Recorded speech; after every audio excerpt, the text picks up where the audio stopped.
Hi friends, বন্ধুরা সবাই good evening. কাজে বেরিয়েছি, চতুর্দিকে প্রচার হচ্ছে।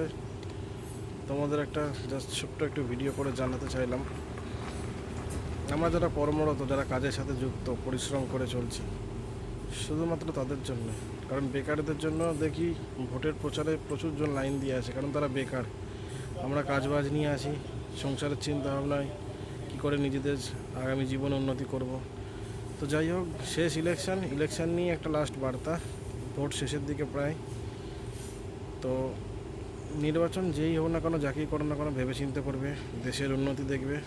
পশ্চিমবঙ্গ রাজ্যের অবস্থা খুবই খারাপ, বিশেষ করে ছোট প্রজাতি, আমরা যারা ছোট কর্মচারী যারা আছি, তাদের জন্য কতটা ভেবে বলছি, যেটা ন্যায্য মনে হয় সেইভাবে ভোটটা দিও।